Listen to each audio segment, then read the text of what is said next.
Buenas tardes a todas y a todos. Vamos a ir dando inicio a la actividad para quienes han sido puntuales y vimos que a las 4 ya estaban esperando su inicio y bueno, quienes se vayan sumando podrán hacerlo en el transcurso de la actividad. Hoy tenemos una actividad que hemos armado en conjunto con la Comisión de Género y Diversidad del Colegio de Abogados y Abogadas de Rosario. Venimos trabajando en conjunto desde el año pasado en diversas actividades. La verdad que es una suerte poder hacerlo. Recién hablábamos con los expositores que hay otra actividad muy vinculada con la temática luego de esta actividad, también por el Zoom del colegio.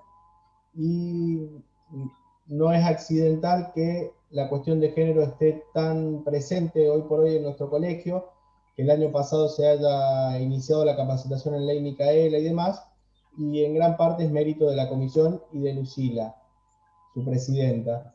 Hoy van a hablar Fabiana Sosa y Diego Guirado, son dos colegas que además de ser excelentes colegas son muy buenas personas. Eso corre por mi cuenta, pero quienes lo conozcan me van a dar la razón. Son ambos abogados laboralistas que ejercen la profesión.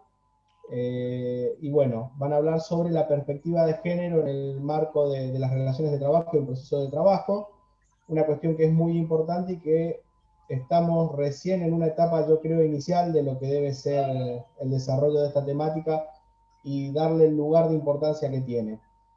Le cedo la palabra a Lucila para que pueda también darles la bienvenida y no robo más tiempo. Gracias. Bueno, muchas gracias Sebastián, bienvenidos y bienvenidas. Un gusto contar con Diego y con Fabiana. Nuevamente, como decía Sebastián, nosotros como comisiones queremos ser transversal y lograr un trabajo articulado con todas las comisiones e institutos del colegio. Desde el año pasado que hemos trabajado también con el Instituto del Derecho del Trabajo, de hecho se han sumado en parte de lo que fue la organización del ciclo de Ley Micaela, así que para nosotros es un placer y un orgullo. Y nuevamente insistir en esto, ¿no? Sobre todo poder ir trabajando en otros fueros o ramas del derecho donde las construcciones teóricas son más recientes y podernos dar esos desafíos y transformar nuestras prácticas jurídicas. Así que bueno, sin más, bienvenidos a los disertantes y les paso la palabra. Gracias. Muchas gracias, Lucila, Sebastián. Buenas tardes a todos, todas, todes. Bueno, Fabiana Sosa es mi nombre. Junto con Diego Guirado venimos hablando de este tema. Él insiste en que vayamos a varios lugares. Yo digo, bueno, dejémoslo para la presencialidad, pero no. Hay que hacerlo ahora, en la virtualidad, y bueno, bienvenido que se pueda hacer así. Diego, si te parece, yo arranco, después, o querés saludar y comenzamos. No, saludo, gracias por la invitación, Sebastián, Lucila.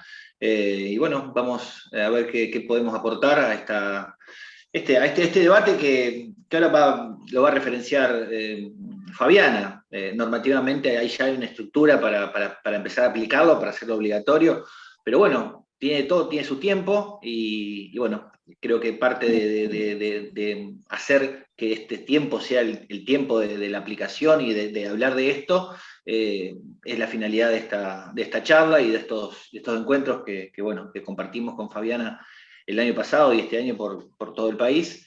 Bueno, así que vamos a tratar de brindar herramientas, ¿no? Para quienes ejercen el derecho, si hay alguno que le toca estar del otro lado del mostrador, para que también se entere, si no se enteró todavía, de que esto hay que aplicarlo ya, y que, bueno, las diferencias entre no aplicar, de no jugar con perspectiva de género y jugar con perspectiva de género son notorias, son abismales,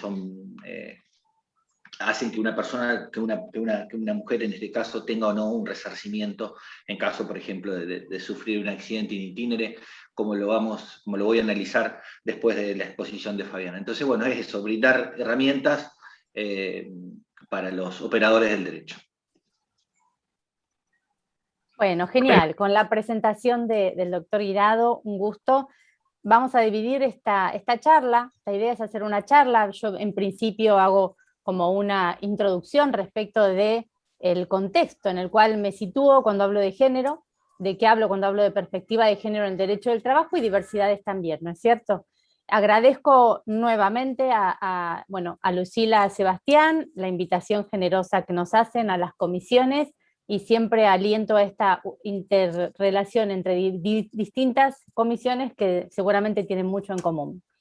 Yo voy a empezar con una presentación que después se las puedo compartir, como para que no se aburran de vernos mientras que hablamos, y después, más o menos cerca de las 5, voy a tratar de ir cortando como para que el doctor Guirado comience con la parte como más fructífera, que es la de fallos y casos concretos de todo lo que yo teóricamente voy a intentar reseñar para ver de qué hablamos, al menos nosotros, y creo que en cierto consenso que hay en este sentido en muchas áreas de perspectiva de género en el derecho del trabajo.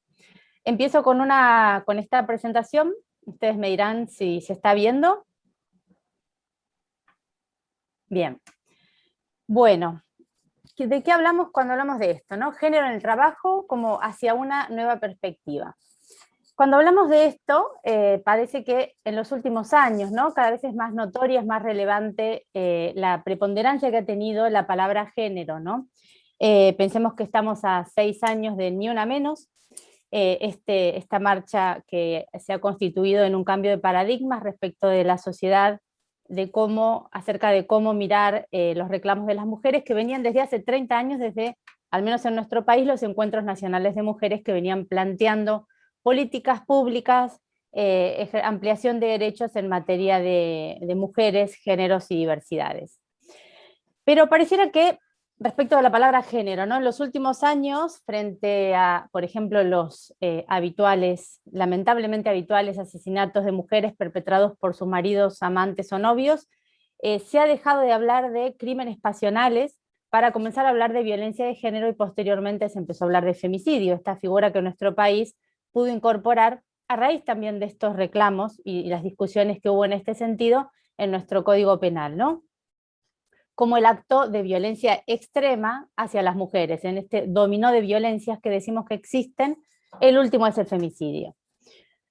A su vez, algo parecido ocurre con el concepto de violencia doméstica, que se ha ido desarrollando, y en un principio se hablaba de violencia intrafamiliar, violencia en el ámbito de la casa. Bueno, hoy ya se habla de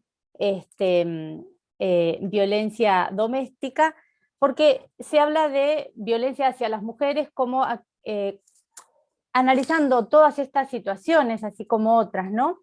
Respecto de esto que ya Diego introdujo, que es la perspectiva de género, que desnaturaliza estas formas de violencia hacia las mujeres. Pero ¿cómo surgió el concepto de género que les voy a presentar? La pensadora existencialista Simone de Beauvoir, feminista francesa, en su libro El Segundo Sexo, publicado en 1949, escribió una célebre frase que probablemente deben conocer, que es: no se nace mujer, se llega a serlo. Gracias a una revisión de estudios antropológicos, etnográficos, la autora buscó demostrar en sus estudios, en este libro específicamente y en otros, que las características humanas consideradas como femeninas y masculinas no derivan de esta supuesta naturaleza biológica que se venía trabajando, sino que son adquiridas mediante un complejo proceso de construcción individual y social.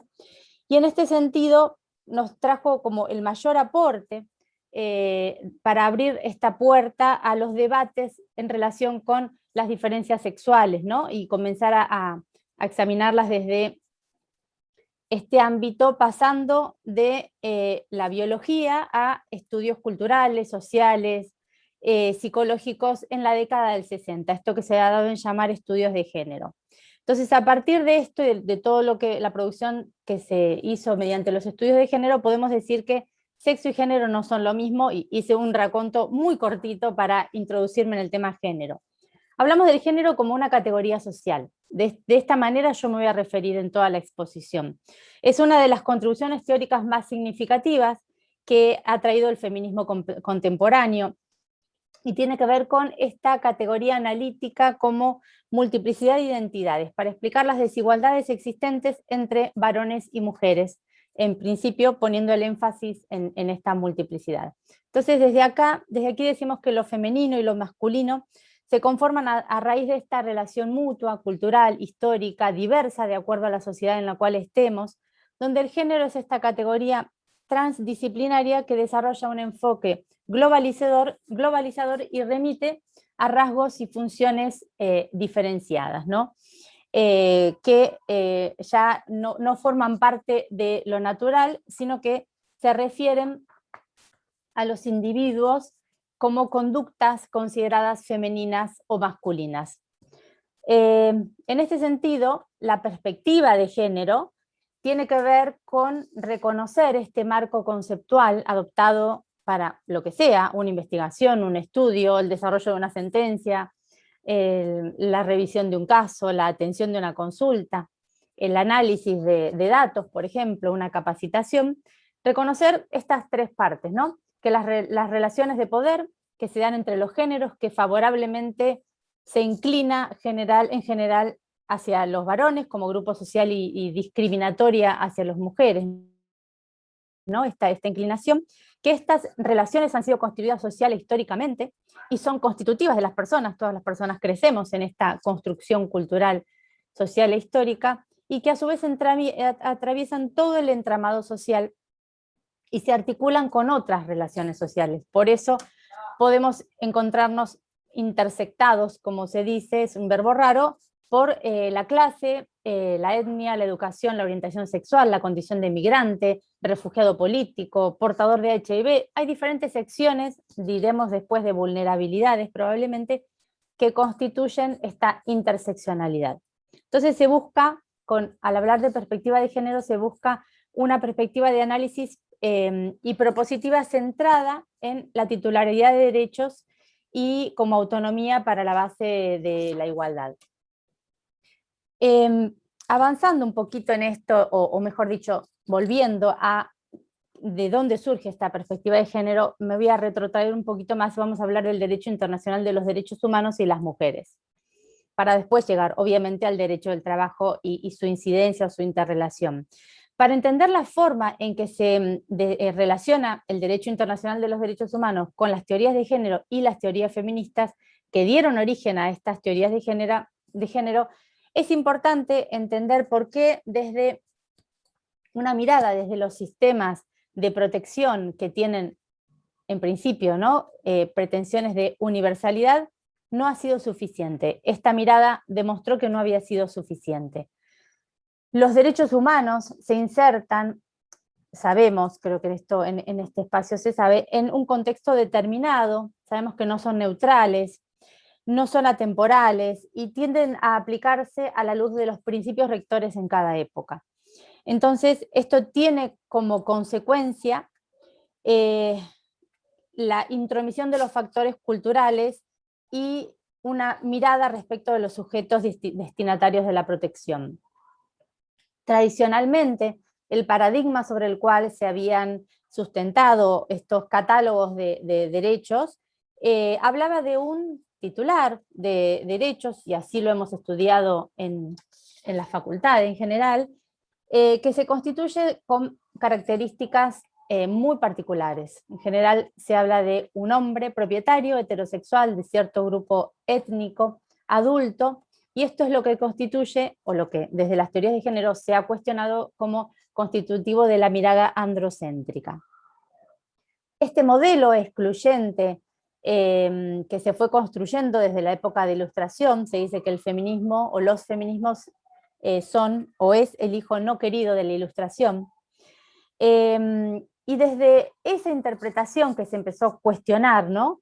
Se fue desarrollando una respuesta que, bueno, se sigue trabajando hasta el presente, pero surgió la necesidad de corregir esta mirada, estas prácticas de exclusión, con el fin de dar efectividad al principio de universalidad que decíamos anteriormente. Entonces, entendemos que la efectividad tiene que ver con el sistema de protección fundante de los derechos humanos que radica necesariamente en la realización de este principio y por consiguiente la necesidad de adoptar las medidas articulares necesarias, o cuando sean requeridas, para proteger a distintos grupos o a distintas personas titulares de derechos. se justifica mediante esta mirada o este nuevo paradigma que se viene a sostener un tratamiento diferenciado a ciertos titulares de derechos que habían quedado de la prometida o de la promesa de igualdad en la protección. ¿Por qué? Por esta lectura restrictiva que se ha dado a los derechos humanos y por la realización necesaria, ¿no?, del principio de universalidad. Y la forma de justificar este tratamiento diferenciado a aquellos titulares de derechos que habían quedado excluidos de esta mirada que tenía estas pretensiones ha sido doble, vía normativa y vía jurisprudencial, ¿no? La primera de ellas tiene que ver con la creación y consagración de nuevos instrumentos nacionales e internacionales, que después hablaremos de algunos, que consagran aquellos derechos, acá sin lugar a dudas, la consagración de aquellos derechos para aquellos titulares, aquellas personas, aquellos grupos que habían quedado excluidos de su práctica en concreto, ¿no? Y por otra parte también crea mecanismos para velar por una efectiva aplicación en el cumplimiento de estos instrumentos, en la aplicación de estos derechos. Entonces, acá decimos que estamos frente a esfuerzos por efectivizar derechos, no por crear nuevos derechos, porque nadie podría decir que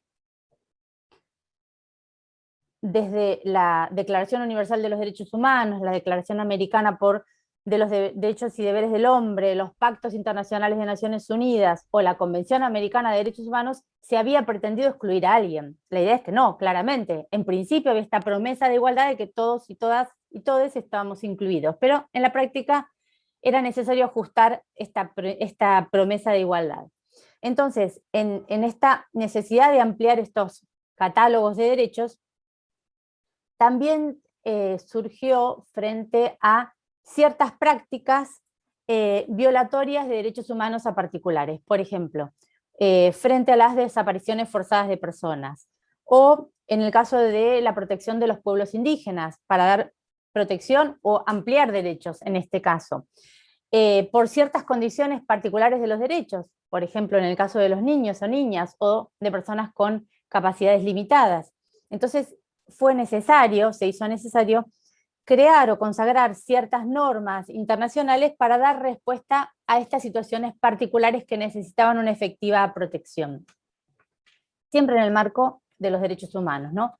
Y esto, en el caso de las mujeres, ha sido muy relevante y, como volveremos posteriormente, justificó la creación de nuevos catálogos de derechos que tienen un componente político en el sentido de lo personal es político. Seguramente ya casi todos y todas han escuchado hablar de esta frase, que en principio se atribuía a Kate Millett, después se dijo hace un tiempo, ya se dice que no, que es de otra persona, pero bueno, surge de estos boletines que circulaban en esa época, y tiene que ver con uno de los principales cuestionamientos que se hace a la división entre la esfera pública y la privada, sobre la cual ahora voy a volver, ¿no? Entonces, frente a la lectura de derechos que excluía a las mujeres, acá vamos a entrar específicamente en el tema de las mujeres, se hizo necesario contar con instrumentos que definieran claramente y sin lugar a dudas los alcances y las obligaciones del Estado cuando el titular de derechos es una mujer.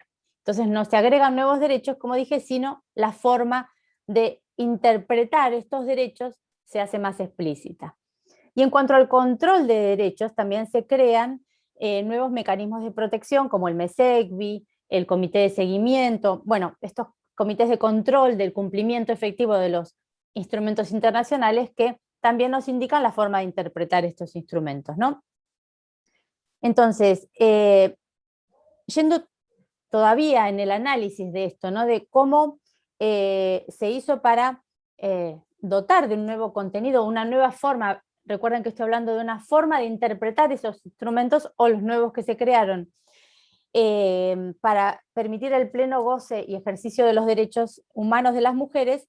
Aquí también tomamos las teorías feministas y las teorías de género, que han sido un instrumento muy útil en este proceso de construcción de conocimiento, ¿no? Y acá vuelvo a lo que dije recién, que la diversidad de corrientes, de teorías, es muy amplia en el feminismo, y creo que sabrán quienes están por ahí, o estamos por ahí.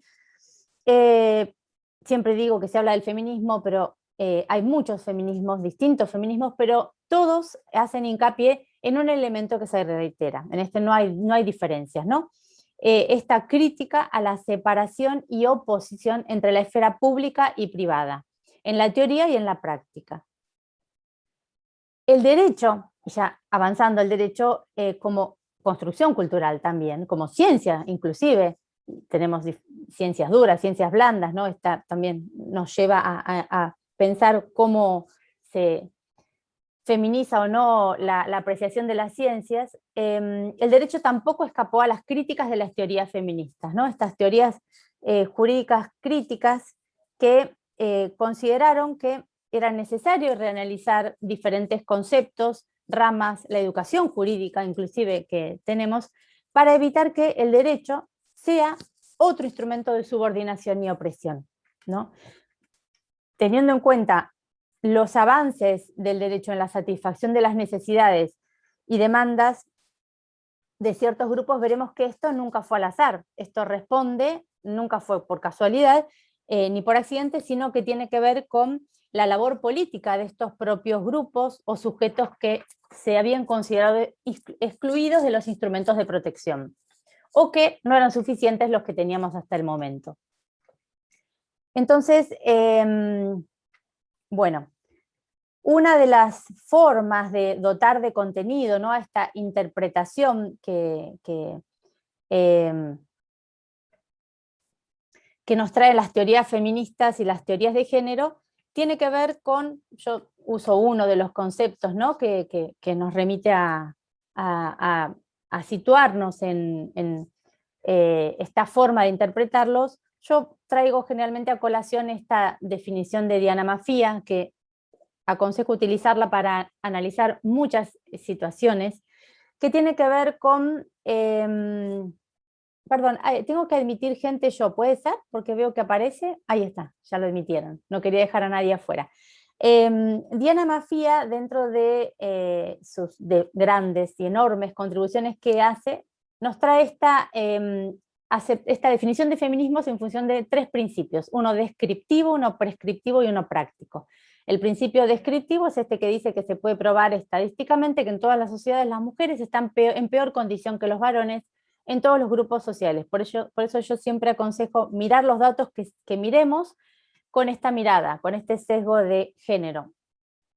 El segundo principio es prescriptivo, es esta afirmación valorativa, que creo que estaríamos todos y todas de acuerdo, que nos dice que esto no debe ser, que esto no está bien, que no es justo que esto sea así sistemáticamente en todas las sociedades y en todos los lugares.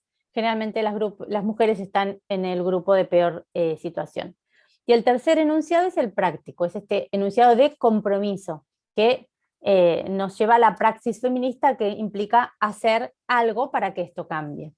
Bueno, esto como uno de los conceptos que yo uso, al menos, cuando hablo de feminismo, ¿no? Porque todavía pareciera que hay gente que tiene dificultades o diferencias para entender de qué hablamos cuando hablamos de feminismo o de género.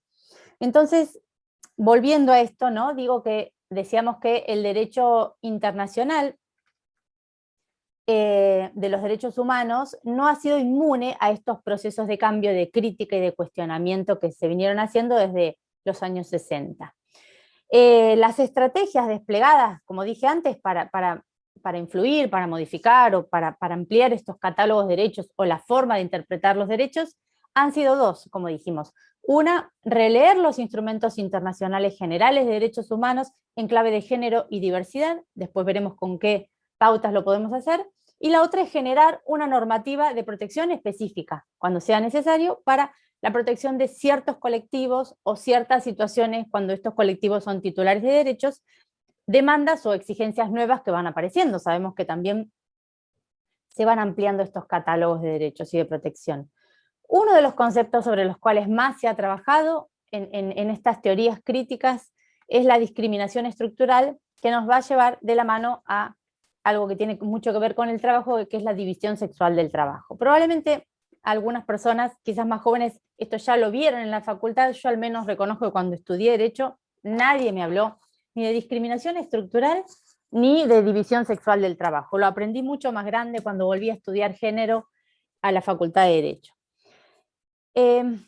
Y para hablar de esto diríamos que la esfera privada es aquella que se atribuye, idealmente, en principio, me dirán, ¿hay excepciones? Sí, sabemos, pero a veces las excepciones confirman la regla. Atribuye a las mujeres delegándole estos aspectos relacionados con la reproducción de la vida, la organización familiar, mientras que en cabeza de los varones se mantiene lo que se ha llamado el trabajo productivo, que se refuerza en la esfera pública, ¿no? Y se reserva a la esfera pública. Siempre digo una frase que nuestro amigo común, creo que lo conocen, Diego Tosca, me hizo notar, que lo había escuchado, que sin pensar decimos que los hombres van a trabajar y las mujeres salimos a trabajar. Y esto tiene que ver con que salimos del espacio privado, el espacio doméstico, que teníamos asignado, no diría naturalmente, porque ya hablar de natural sería borrar todo lo que vengo explicando, sino idealmente teníamos consagrado como nuestro lugar en la sociedad. A su vez, esta distribución jerárquica, esta distribución de esferas es jerárquica porque jerarquiza cuál está en mejor condición que otra, ¿no? O sea, es desigual y jerarquiza nivelando espacios, ¿no? Como si uno fuera mejor que el otro.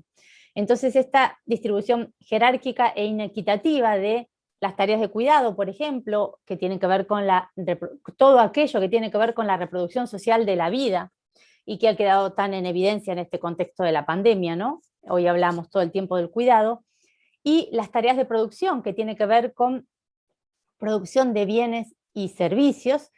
Esta distribución de roles también generan una serie de prejuicios y mitos, cuántos mitos tenemos también en nuestra mente dando vueltas, que se constituye como uno de los principales ejes de inequidad social entre varones y mujeres, incidiendo directamente sobre la trayectoria o la vida laboral de las mujeres específicamente.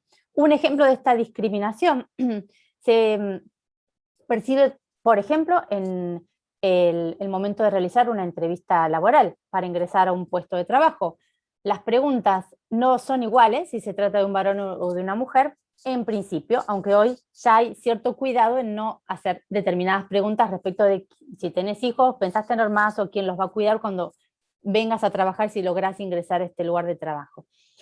El mandato, a su vez, el mandato social, tiene que ver con la construcción de estos roles de género que tienen, forman parte de esto que dije, ¿no? Esta construcción social, cultural e histórica que se nos va impregnando desde que crecemos, tiene que ver con este mandato, este rol de asumir responsabilidades domésticas, ¿no? A veces es interna esta traba, esta barrera, configura también un obstáculo muchas veces para el acceso al empleo, la permanencia o el ascenso en el lugar de trabajo, en el desarrollo laboral de las mujeres, ¿no?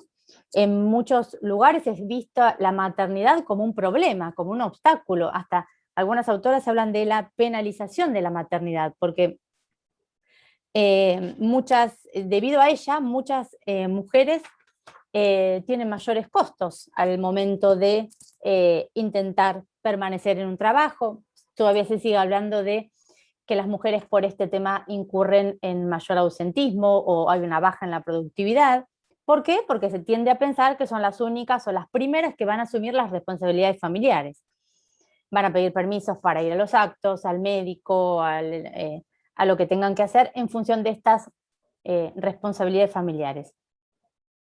También aparece el llamado techo de cristal, que algún diputado o aspirante a juez hace poco se lo confundió y lo habrán visto. Pero bueno, todo el mundo se puede confundir o puede no tener conocimiento de algún concepto, pero mejor es que no diga nada si no lo sabe, no decir cualquier cosa. Entonces, el techo de cristal es esa barrera invisible, ¿no? Pero externa, generada por la discriminación indirecta, o bien interna, como dije antes, porque muchas mujeres están condicionadas por este mandato social, estos roles de género, respecto de la maternidad, y no logran conciliar, esta palabra que a mí no me termina de cerrar, pero la uso porque entiendo que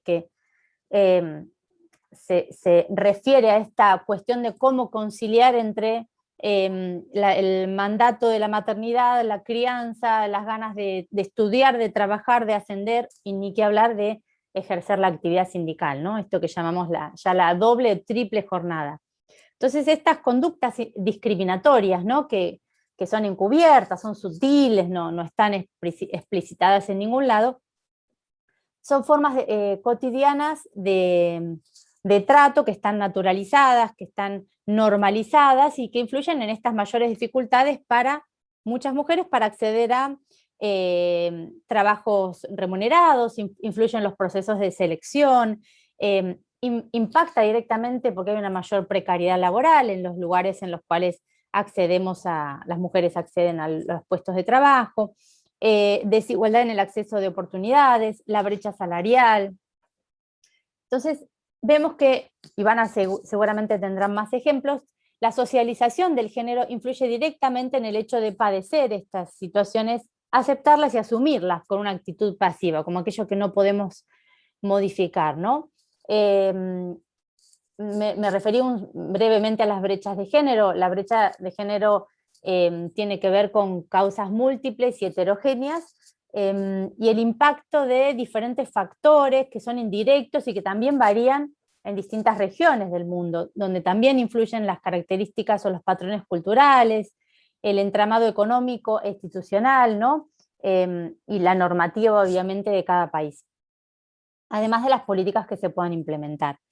Entonces, decimos que las desigualdades de género en la estructura y dinámica del trabajo se observan a nivel mundial claramente y tienen su correlato, por supuesto, en Argentina, donde, bueno, esto lo voy a pasar un poco más rápido, deben haber ya visto datos probablemente, pero las mujeres enfrentan una menor y peor participación en el mercado laboral, en términos de calidad frente a sus pares, tienen una menor tasa de actividad que los varones, por casi 20 puntos de diferencia, sufren mayormente el desempleo, están más expuestas al empleo informal y precario, su participación laboral se encuentra generalmente segmentada, con dificultades para alcanzar puestos, como dije antes, de decisión o jerárquicos o en gerencias dentro del mercado laboral, y también una segmentación vertical.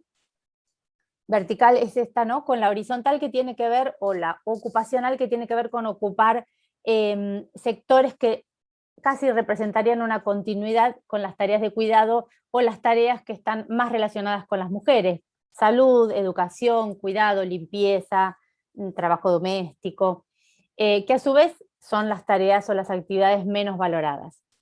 Entonces, esto tiene que ver con también una ausencia de reglamentación, ¿no? Pero bueno, para no meterme ya en esto, diríamos que las desigualdades en el mundo del trabajo pueden verse en general como una discriminación encubierta, ¿no? Porque a veces se reproduce una cadena de desigualdades que pareciera que nadie quiere cortar. Yendo al derecho del trabajo, para ir a lo que uno de los puntos claves que hoy nos trae, ¿no? Que era necesario igual revisar este campo previo. El derecho laboral es, bueno, acá además está decirlo también que es ilustrativo respecto de las desigualdades en este campo, ¿no? Como esta rama de ser, esta razón de ser, esta rama especial del derecho, quise decir, que consiste en nivelar una situación previa de desigualdad existente entre empleadores como capital y trabajadores como trabajo, que no se encuentran en igualdad de condiciones, ¿no? Siempre recuerdo las palabras de Aide Virgin, que ella dice cómo funciona el género en el derecho y cómo el propio derecho produce identidades y diferencias de género. Recordaremos algunos capítulos de la Ley de Contrato de Trabajo. No se trata simplemente de indagar si el derecho supera las desigualdades de género, sino de considerarlo como creador de género. Entonces, en este sentido, esto tiene que ver con lo que yo llamo, o no solo yo, muchas otras feministas mencionamos como los nudos críticos de las mujeres en el desarrollo laboral, o aquellos puntos de mayor tensión que hoy podemos advertir tienen que ver con estos que es indispensable revisar, ¿no? El concepto de trabajo a fin de incorporar el tema del cuidado, ¿no? Como trabajo doméstico no remunerado, no solamente desde una valorización, sino desde políticas públicas como las que estamos observando, por lo menos en este momento se está trabajando en la construcción de una ley, en la creación de una ley de un sistema nacional de cuidados. La violencia laboral, la violencia de género que sufren las mujeres en el mercado de trabajo es una problemática que incide, que impacta directamente en su desarrollo laboral, y promover los derechos humanos de las mujeres a fin de lograr los 3 pilares claves que tienen que ver con la autonomía de las mujeres, que es el derecho de las mujeres al control sobre su cuerpo, la autonomía física, la capacidad de generar ingresos y recursos propios, esta autonomía económica que tanto tiene que ver con el derecho del trabajo, y la plena participación en la toma de decisiones que afectan su vida y su colectividad. Bueno, rápidamente, los actores que pueden intervenir en esto son todos, básicamente instituciones estatales de regulación y control, las instituciones ligadas a la resolución de conflictos, los organismos de defensa, hablo de sindicatos, asociaciones de empleadores y de trabajadores y trabajadoras, a las organizaciones intermedias de la sociedad civil que tanto aportan en esto. Y yendo a cuáles son los lineamientos para avanzar en la igualdad de género, ¿no? Ya estamos centrándonos en nuestro país, en nuestro desarrollo nacional. Tenemos el artículo 75, parágrafo 23 de la Constitución Nacional, que nos habla de esta obligación de legislar y promover medidas de acción positivas que garanticen la igualdad real de oportunidades y trato. Habla del pleno goce y ejercicio de estos derechos, los derechos reconocidos por la Constitución y los tratados internacionales vigentes, y específicamente promueve la protección de algunos grupos, niños, mujeres, ancianos, personas con discapacidad.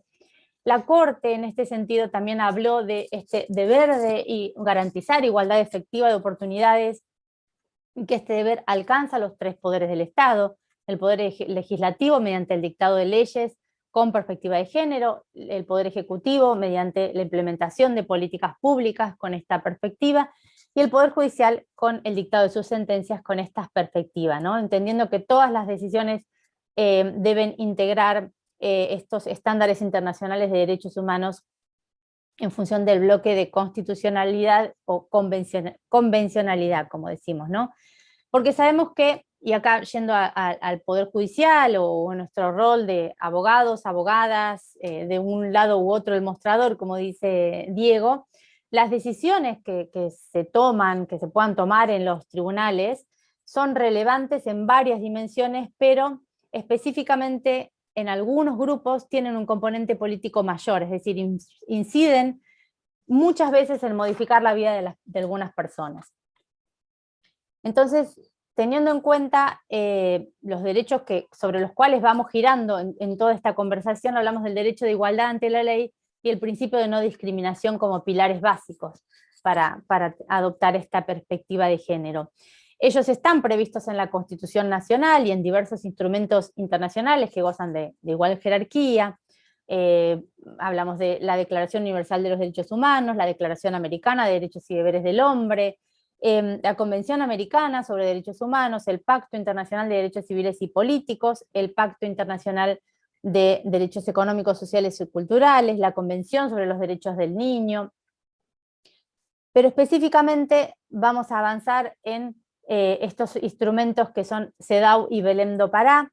La CEDAW está aprobada por la ley 23.179 por nuestro país, aprueba la Convención sobre la eliminación de todas las formas de discriminación contra la mujer, y la ley 24.632 aprueba Belém do Pará, que Belém do Pará es la Convención de 1994, que se llama Convención Interamericana para prevenir, sancionar y erradicar la violencia contra la mujer.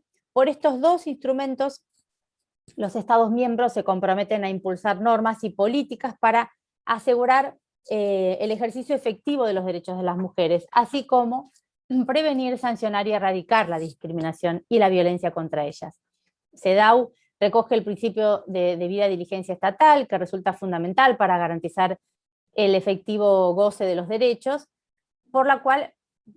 principio por el cual los estados se han comprometido a seguir todos los medios apropiados, una política encaminada a eliminar la discriminación contra la mujer y adoptar medidas conducentes para ello, ¿no?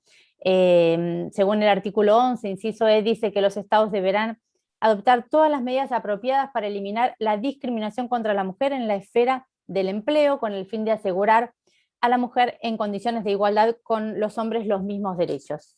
Establece cuáles, pero para poder avanzar un poquito más, seguimos con otros instrumentos internacionales que tienen mucha relación con lo que venimos tratando, que son los convenios de la Organización Internacional del Trabajo. Específicamente hablamos del convenio 100 sobre igualdad de remuneración, el convenio 111 sobre discriminación en empleo y ocupación, y el convenio 156 sobre trabajadores y trabajadoras con responsabilidades familiares. Y a nivel nacional, los instrumentos que tenemos para trabajar estos derechos protegidos específicamente son la Ley 26.485 de protección integral de las mujeres, esta ley de protección de las mujeres para prevenir, sancionar y erradicar la violencia contra las mujeres en sus relaciones interpersonales, que establece el desarrollo de políticas públicas de carácter institucional sobre la violencia contra las mujeres, la eliminación de la discriminación, la remoción de patrones socioculturales que promueven y sostienen la desigualdad de género y las relaciones de poder sobre las mujeres. Y también tenemos la ley de identidad de géneros, que es la ley 26.743, que establece el pleno reconocimiento de trato, identificación y libre desarrollo de las personas conforme la identidad de género que elijan, sin necesidad de adoptar el documento, salvo que quieran hacerlo. Tenemos la ley 27.499 como ley Micaela, que es la ley de capacitación, que establece la capacitación obligatoria en género para todas las personas que integran los 3 poderes del Estado, que, bueno, se estableció obviamente con carácter obligatorio para todas las personas que se desempeñan en poder ejecutivo, legislativo y judicial. Menciono los principios de Yogyakarta también, que son muy importantes, sobre todo para el tratamiento en materia de diversidades, que hace poco lo vi en los fundamentos de alguna reglamentación, porque es muy importante traerlos a colación. Tienen que ver con la aplicación de la legislación internacional de derechos humanos en relación con la orientación sexual y la identidad de género. Promueven la eliminación de toda discriminación por motivos de orientación sexual e identidad de género en el empleo, con el fin de garantizar la igualdad de oportunidades. Bueno, después también tenemos en materia de gestión empresarial el Pacto Mundial de Naciones Unidas, tenemos la Agenda 2030 para el Desarrollo Sostenible de Naciones Unidas. Pero bueno, para ir llegando más hacia el final, me quedan unos minutos, creo que vengo bien, puedo mencionar algunas cuestiones que traen CEDAW y Belén do Pará específicamente. Estas normas proveen el marco internacional para promover la igualdad real de oportunidades y de trato, y establecen determinados estándares que obligan al Estado argentino a partir de su ratificación y que son el origen o el sustento de la ley Micaela, ¿no? La CEDAW, como dije, deriva de su sanción deriva la creación del Comité para la Eliminación de la Violencia contra las Mujeres como órgano de control, que define la discriminación contra la mujer en el artículo 1, y recién en la recomendación número 19, que es muy importante, recoge la noción de violencia y establece que la discriminación es una forma de discriminación contra, establece que es una de las formas de discriminación contra las mujeres. Esta convención también tiene un protocolo facultativo de 1999 que fue ratificado por Argentina. El artículo 5 de la CEDAW también señala que los estados deberán tomar medidas para, lo que dije antes, modificar los patrones socioculturales de conducta de hombres y mujeres, con miras a alcanzar la eliminación de prejuicios y prácticas consuetudinarias y de cualquier otra índole basadas en la idea de, lo que dije antes, la jerarquía, de superioridad o inferioridad de cualquiera de los sexos. Por su parte, la Convención de Belém do Pará establece en el artículo 6º que se garantiza el derecho de las mujeres a ser libres de toda forma de discriminación y su derecho a ser valoradas libres de patrones estereotipados. Vean cómo este concepto de patrones estereotipados gira sobre estos instrumentos internacionales. Después tenemos la recomendación 33 de CEDAW, que avanza en clarificar, como dije antes, las obligaciones del Estado, brindando lineamientos en este sentido, porque se dice que los estereotipos distorsionan las percepciones y dan lugar a decisiones basadas en creencias preconcebidas y mitos, en lugar de basarnos en los hechos, ¿no? El establecimiento de estereotipos afecta la credibilidad de las declaraciones. Después Diego seguramente va a dar un ejemplo que siempre cuenta, los argumentos, los testimonios de las mujeres, ya sea como partes y como testigos. Entonces, diríamos que la perspectiva de género es una práctica que hoy no podemos dejar de tener en cuenta al momento de dictar una sentencia, analizar un caso, como dije, o cualquier otra decisión, porque la forma en que los tribunales interpreten y apliquen el derecho para resolver estas controversias, recordemos esta idea de interpretar los instrumentos con este nuevo prisma de análisis que es el género y obviamente el enfoque de diversidad, pueden impactar claramente en transformar una lectura de la realidad en un enfoque de derechos humanos con perspectiva de género. Entonces, diríamos, para ir finalizando, que no me quiero pasar del tiempo que prometí, la incorporación de este prisma de análisis que es la perspectiva de género es fundamental para consolidar estos pasos en el camino hacia la igualdad de género, no solo como un imperativo ético, sino como una obligación legalmente exigible, como dan cuenta estos instrumentos de acuerdo a este marco constitucional y de derechos humanos. Las decisiones de los tribunales son relevantes en muchas dimensiones, ¿no es cierto? Porque el Poder Judicial claramente es garante del acceso a la justicia y tiene la obligación de revisar los esquemas de desigualdad que determinan el diseño y las posibilidades de materializar el proyecto de vida de las personas que se ve frustrado, ¿no? Entonces requiere un ejercicio de construcción de la forma en que hasta ahora se ha interpretado el derecho, agregando este prisma particular de análisis.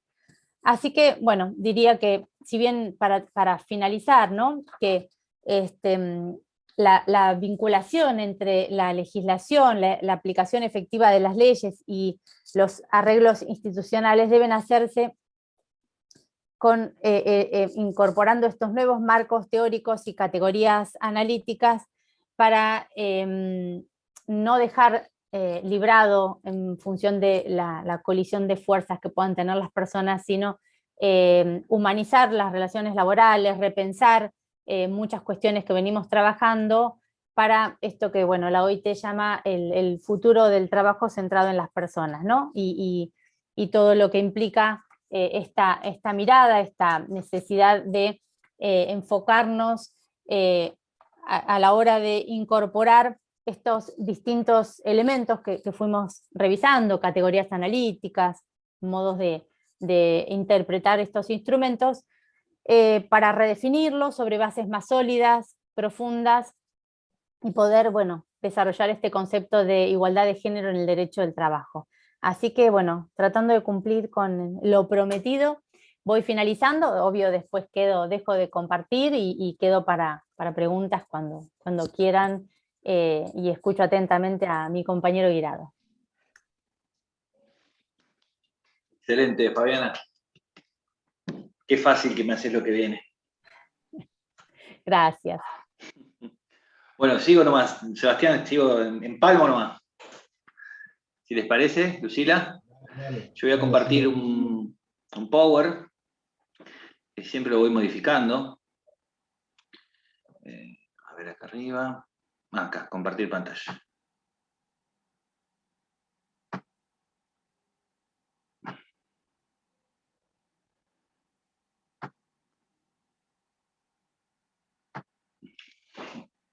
Bueno.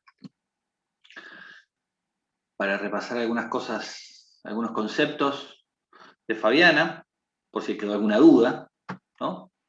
Juzgar con perspectiva de género contribuye a hacer en realidad el derecho a la igualdad, responde a un mandato constitucional y al deber de cumplir con los tratados internacionales de jerarquía constitucional.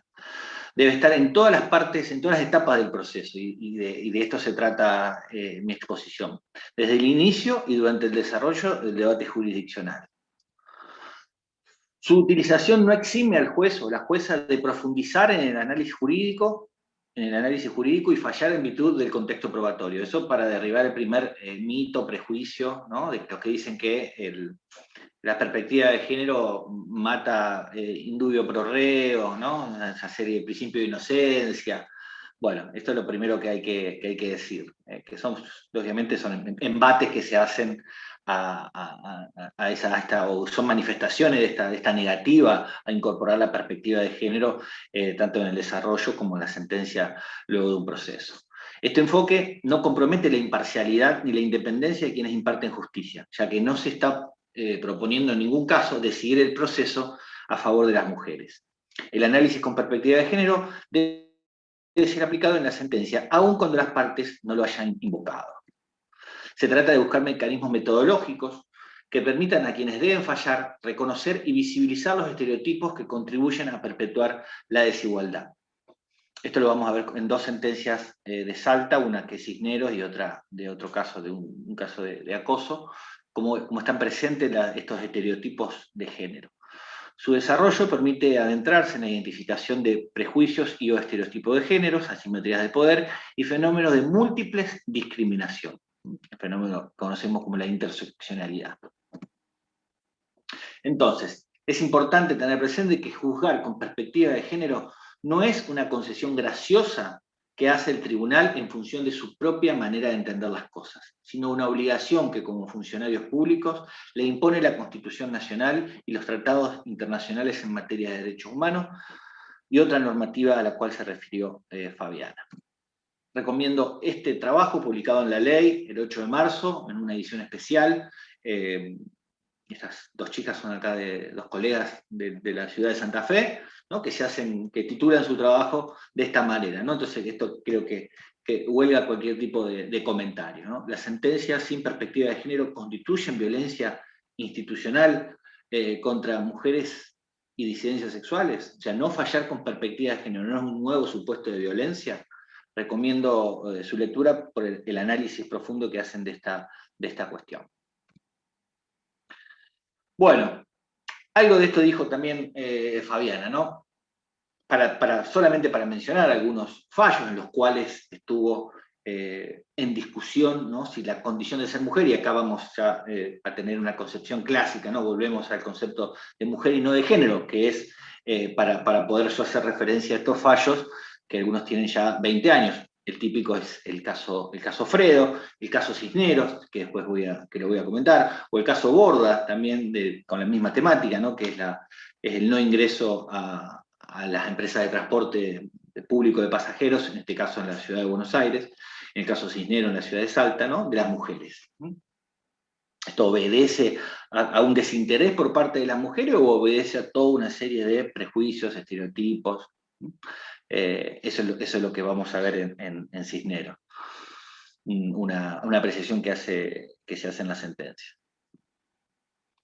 Estos ya también son conocidos fallos, ¿no? El tema del principio de igual remuneración por igual tarea. Y fíjense que son fallos, yo traje fallos recientes, o sea, podría traer fallos del 2017, 2018, 2010 si se quiere, pero ¿a qué voy con esto de hacer referencia a fallos recientes? A que estas cuestiones se siguen suscitando. Entonces, hablar de estos temas, hablar de discriminación, hablar de brecha salarial, si bien a lo mejor hace 5 o 10 años que se viene hablando, bueno, fíjense que hay empresas, en este caso Telecom, que es una empresa, creo que tiene también capitales internacionales, o sea, todavía se sigue dando. Tramat es una empresa creo que es de seguros, si no me equivoco, no, una empresa de transporte, que tiene sede en Mendoza. Entonces, son temas que los cuales se siguen suscitando, se siguen dando. Entonces, hay que seguir hablando, porque a lo mejor nosotros cometemos el error de pensar de que porque estamos en el tema o estamos estudiando, esto ya se tiene que dar por sabido, ya es suficiente, y no, para nada, o sea, cada vez hay que hablar más, y para así la masa crítica se va haciendo cada vez más grande, porque bueno, fíjense, fallos que son del año pasado. Está bien que el supuesto de hecho fue generado a lo mejor hace 3 o 4 años, pero bueno, se sigue fallando en estas cuestiones. Respecto a las vicisitudes de la relación laboral, podemos decir sí, los supuestos en los cuales la trabajadora al volver de una licencia por maternidad es modificada sus condiciones de trabajo, o cuando se acredita que no ha recibido los ascensos que merecía. Y con el tema del maltrato y la violencia y el acoso sexual, sobre todo el tema de la violencia laboral, y yo pongo el cartel de atención, ¿no? Porque acá creo que la cuestión de género excede los supuestos de violencia. Por supuesto que es donde se hace más manifiesto, y Fabiana comenzó su exposición hablando de la conmemoración de un año más del Ni Una Menos, ¿no? Porque justamente estamos hablando de el asesinato de mujeres. Pero bueno, llevándolo al plano laboral, y con esto quiero decir que cuestión de género, perspectiva de género, no es solamente hablar de violencia. ¿Por qué? Porque hay otras cuestiones también que quedan, ¿no?, por analizar, o que quedan a lo mejor tapadas, ¿no? Que no hay que ir por todo, ¿no? Por la violencia, por supuesto, por los efectos nocivos que tiene en cuanto a la persona que lo sufre, pero también hay otros supuestos, ¿no?, que van generando situaciones de discriminación, o de, por ejemplo, en este caso, de la desjerarquización de los trabajos que realizan las mujeres, o de la prohibición de ascenso, de la brecha salarial, y después los más finos, si se quiere, hilando más fino, la cuestión de la normativa, ¿no?, que tiene esos sesgos, esos serios estereotipados, ¿no?, que hay que descubrir. Entonces, por supuesto, que esto es lo que quiero decir, que la violencia, que el árbol no nos tape el bosque, ¿no? La violencia es un supuesto en el cual se tiene que aplicar las perspectivas de género al momento de fallar y al momento de tramitar la causa, pero también hay otras cosas que pueden también surgir, ¿no?, o que pueden plantearse, que no son cuestiones referidas a la violencia. Y este es un caso muy llamativo, ¿no?, porque cuando se habla, como recién hablaba Fabiana, ¿no?, del feminismo y las cuestiones que plantea, los temas que trae a debate, ¿no?, y dentro de esos temas que trae a debate es el aspecto, ¿no?, en el cual las mujeres están obligadas a presentarse en sociedad, ¿no?, en cuanto a su belleza, en cuanto a su delgadez, en cuanto a su vestimenta, ¿no? Entonces uno dice, bueno, también este tema ya está, ya lo hablamos, ya estamos creando conciencia de que esto no tiene que ser así, no solamente en la sociedad, sino en todos los ámbitos en los cuales la mujer se desenvuelve. Entonces cuando algún colega quiere venir con esos temas ya superados, yo digo, bueno, lee este fallo, Aranda contra Banco Patagonia. Banco Patagonia, estamos hablando, son estructuras empresarias muy grandes en las cuales están el área de recursos humanos, las supervisiones, los diferentes órganos de control del funcionamiento. O sea, no estamos hablando de negocios que, bueno, acá tienen un loco trabajando que hace lo que quiere, que maltrata, que discrimina, que acosa. Estamos hablando de estructuras empresariales de cierta entidad, de cierta envergadura. Bueno, en este caso la trabajadora había sido segregada, discriminada, porque no daba con los parámetros de belleza del director del banco, del gerente, ¿no?, de una sucursal de la provincia de Mendoza, ¿no?, de Río Negro, perdón. Entonces, bueno, justamente se logró acreditar que era eso, que el destrato, que la cuestión discriminatoria pasaba por eso, porque esta persona, una persona que estaba a un par de años de jubilarse, bueno, no le caía en gracia a quien era el gerente de la sucursal, hasta el punto que se generó una situación de despido, ¿no? Y se consideró que el despido había sido discriminatorio, y se tomó como en vez de provocar la reincorporación de la trabajadora, se consideró que se debía pagarle los aportes que le hacían falta todavía para jubilarse. ¿Pero a qué voy con esto? A que algo tan básico como decir, no, ¿quién puede segregar, quién puede maltratar a una persona porque es tiene más de 50 y porque no tiene determinada talla física, ¿no? Bueno, este es el caso, ¿no? Entonces, ¿a qué voy? A que hay que seguir hablando, discutiendo, ¿no? Planteando esta cuestión, dando visibilidad a estos temas. Pero bueno, volviendo ya, o yendo, si quiere, directamente a la cuestión del proceso, lo primero que tenemos que decir es quién va a decidir. Entonces acá planteo este caso de que ya hubo, hace un año, en marzo del año pasado, 2 jueces que fueron recusados. ¿Por qué? Por las expresiones que tenían al momento de juzgar, al momento de tratar, este es un caso del Foro Penal de la Ciudad Autónoma de Buenos Aires, ¿no? Cómo se referían a la imputada, ¿no?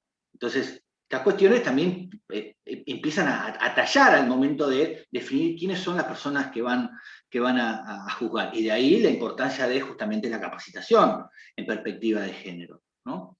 Entonces, lo primero que hay que decir, por eso ¿no? las diferentes posiciones o diferentes quejas o disgustos, ¿no? Que planteó esto, que la Corte Suprema dijo que ellos iban a capacitar de manera propia y que no necesitan que nadie le brinde capacitación, creo que algo así había dicho la Corte Suprema de Justicia de la Nación. Pero bueno, entonces, los primeros que te tienen que ayornar y que capacitar y que imbuir de esta cuestión de género son quienes van a decidir, ¿sí? Por la importancia que tienen justamente al momento de llevar adelante un proceso. Y acá donde nos metemos directamente en la conciliación, ¿no? Esta palabra, la conciliación, la mediación, hablo de conciliación porque en la provincia de Santa Fe justamente se reformó el Código Procesal Laboral hace 3 años y se le dio una resignificación, una mayor importancia a la parte de conciliación.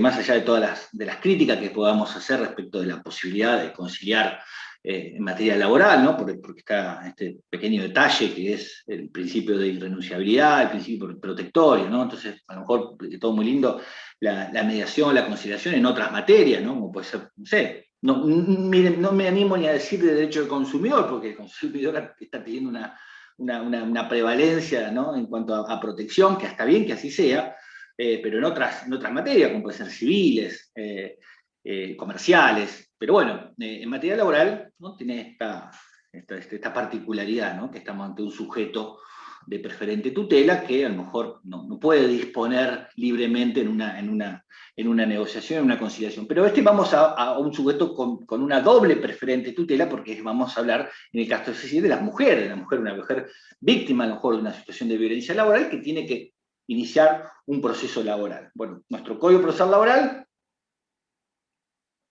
primero, esta ley, la 26485 del año 2009, dice, artículo 28, esto específicamente en los procesos de violencia, pero tenemos que nosotros traerlo, ¿no? Pues es una ley que tiene aplicación, por Santa Fe dio la aplicación de esta ley, y es una ley transversal que habla en todos los supuestos, ¿no? Que la mujer sea víctima de violencia. Entonces, traer este artículo 28 para primero la presencia del juez en la audiencia, ¿no? Que nuestro artículo 51 también la prevé, más allá que no se cumple específicamente en la ciudad de Rosario, no se cumple la presencia del juez en las audiencias. En Santa Fe tenemos otra realidad, pero bueno, o teníamos, ahora no hay presencialidad, pero en su momento, en épocas pasadas, los jueces solían estar presentes o intervenir.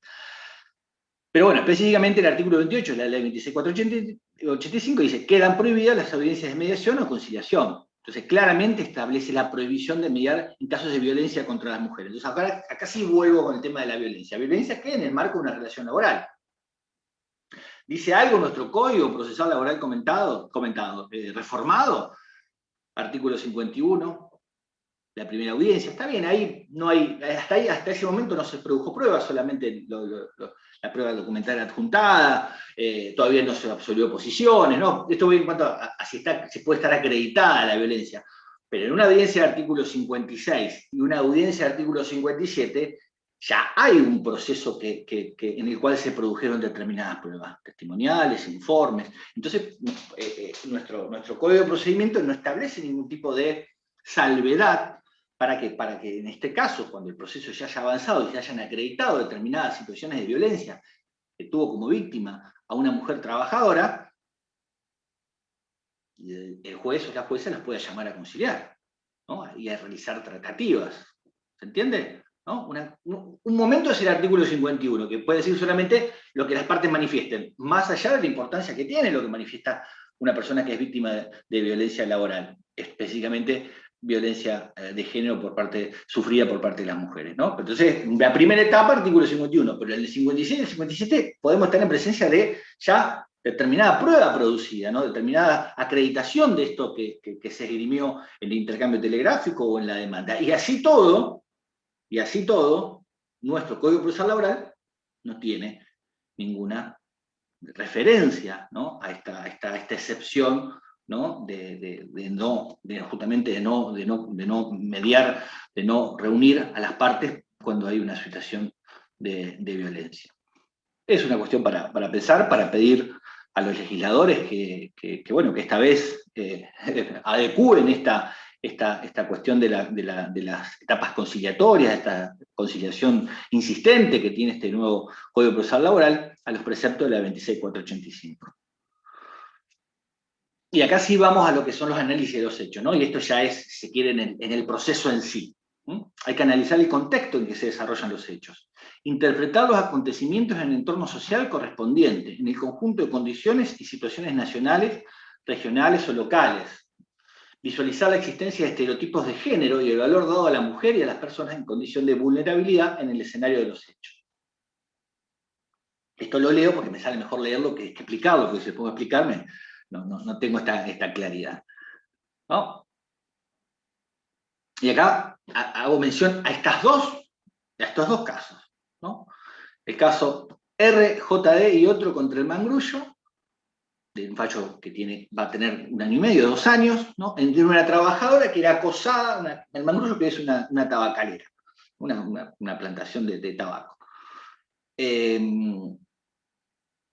Una trabajadora que era acosada por el jefe del establecimiento, ¿no? por el capataz del establecimiento.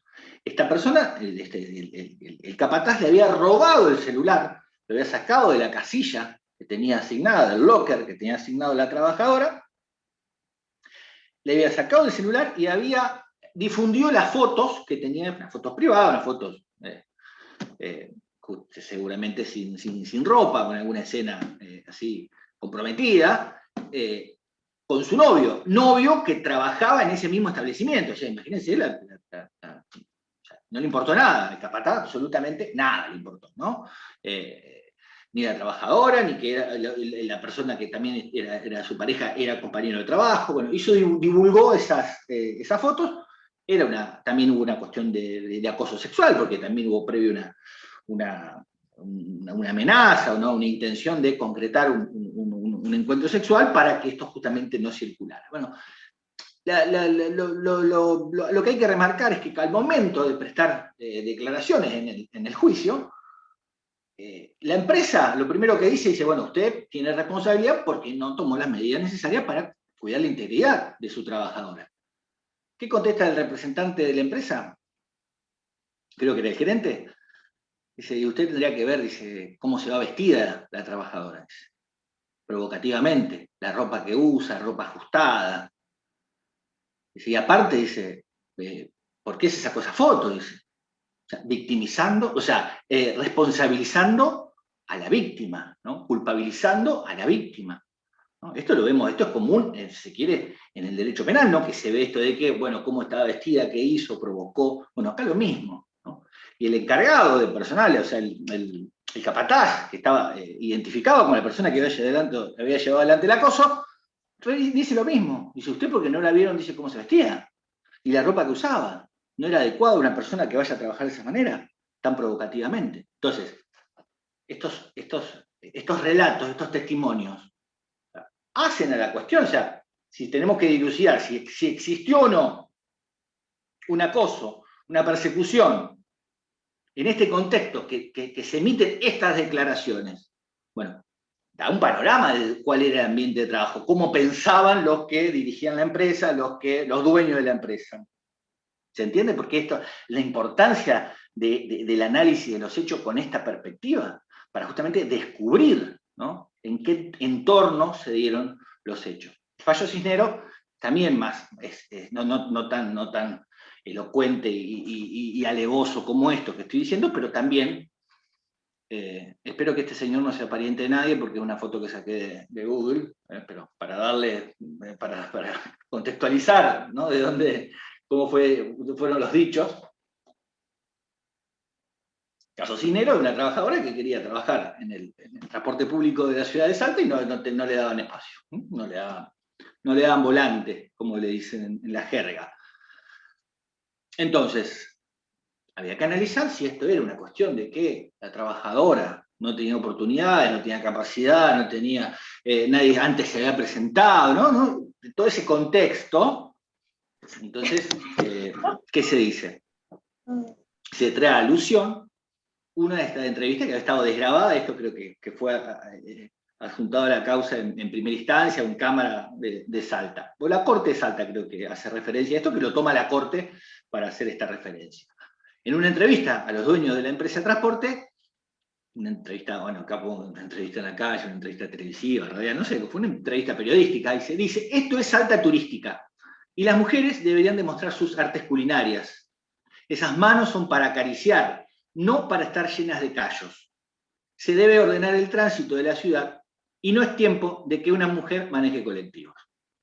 Fíjense los diferentes estereotipos, ¿no? La mujer en la cocina, la mujer para acariciar y la mujer maneja mal, ¿no? Esos son diferentes. Se puede, de esta breve síntesis de la entrevista periodística, entonces, si a eso le sumamos que no hay ninguna mujer manejando, ¿esto es casual? No, bueno, esto tiene un entorno, esto se da en un contexto. Entonces, la importancia de analizar ese contexto para saber por qué se dan determinadas circunstancias que después se terminan reclamando judicialmente, que son, por supuesto, muy complicadas de probar, y a eso es justamente a lo que apunta el análisis con perspectiva de género, porque estamos hablando de situaciones que son complejas, ¿no? De desentrañar la trama, ¿no? De estas cuestiones de costumbres, de estereotipos, de prejuicios, de mitos que hay sobre las mujeres, ¿no? Entonces, para eso la importancia de analizar los hechos desde una perspectiva de género.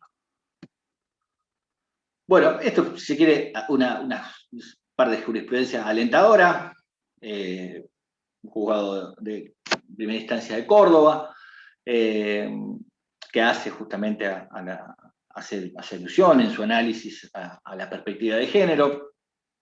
Estas también son dos sentencias en las cuales personal de la salud, una enfermera y otra una médica, que se le había denegado una licencia especial para cuidar a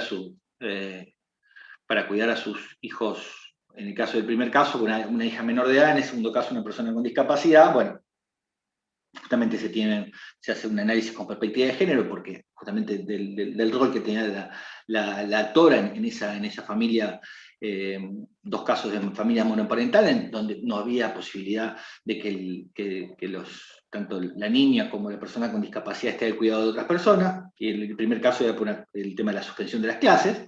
Bueno, y todas las licencias estaban suspendidas justamente porque el sistema sanitario, para evitar su colapso y evitar que se desintegre en cuanto a su personal asignado, justamente tienen un criterio restrictivo en cuanto a la posibilidad de dar licencias. En ese caso, justamente se tomó en consideración esta situación excepcional, con un análisis con perspectiva de género, atendiendo a la particularidad de las dos actoras y su conformación familiar para conceder esas licencias especiales. En el segundo caso, también se aplicó la Convención Internacional de los Derechos de las Personas con Discapacidad, haciendo eje sobre justamente la obligación de los estados de no incurrir en tipos de discriminación indirecta por no adecuarse, por omitir hacer algún tipo de modificación de sus estructuras para lograr la protección integral de la persona con discapacidad. Entonces, si se quiere, también tuvo esa visión, ¿no? Amparado en la Convención Internacional de los Derechos de las Personas con Discapacidad. Que sería despido, sería la discriminación indirecta por omisión de ajustes razonables. Esa es a lo que hizo referencia el juez. Pero bueno, esto, si quiere, fue algo alentador surgido en esta pandemia. Y esto es el caso, si quiere, que fue el disparador para comenzar a a estudiar este tema. 2 sentencias de la Cámara Nacional del Trabajo, una de febrero, sala 1, 14 de febrero, otro sala 6, 13 de julio. Tienen la particularidad, trata el mismo hecho, ¿no? Es un hecho de violencia contra mujeres en el espacio público, ¿no? In itinere, una saliendo del trabajo, otra entrando al trabajo en horas de la mañana, primera hora de la mañana. Vamos al primer caso. Se confirma la sentencia de grado que, a pesar de la conclusión del informe psicológico que había sugerido que el actor aportaba un 15% de incapacidad, originado en un supuesto episodio de acoso en el espacio público perpetrado por un hombre mientras se dirigía a prestar tarea a las 5:45. No encontró méritos suficientes para admitir la demanda. O sea, acreditada la incapacidad del 15%, capacidad psicológica, acreditado que tenía ese padecimiento, se rechaza la demanda. Ahora vamos a ver algunas consideraciones. Bien. El primer párrafo hace alusión, ¿no?, a la historia de la víctima, ¿no?, de la mujer que fue víctima de este caso de violencia en el trayecto, ¿no? También, que no viene al caso, ¿no? Aparte que no fue nada de esto, fue detectado en el examen preocupacional de la trabajadora, ¿no? Pero también, y acá donde viene, si se quiere, las primeras observaciones que se pueden hacer, se tuvo en cuenta que existieron inconsistencias en el relato del accidente in itinere respecto al lugar preciso en que habría ocurrido el acoso y a si existió o no un contacto físico por parte del acosador. Y acá vemos esta inconsistencia de la víctima de un hecho de violencia.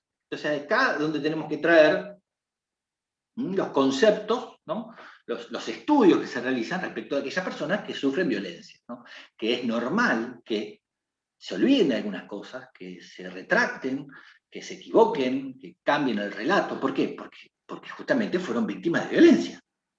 ¿Se entiende? Entonces, acá esa mirada no se tuvo, ¿no? Y esto tiene un fundamento científico, no es una cuestión voluntarista, ¿no? Estos son estudios que se hacen respecto de cómo queda una persona que al momento de tener que relatar lo que vivenció, puede tener alguna confusión. Y acá la discusión era si iba caminando por una calle o iba cruzando una plaza. Eso fue lo que se discutió, esa fue la inconsistencia, ¿no? Y después si le había tocado la espalda o le había tocado la parte de arriba de la cola. Esa fue la otra. Una cosa declaró en la policía y otra cosa declaró al momento de hacer la denuncia del empleador o ante la RT.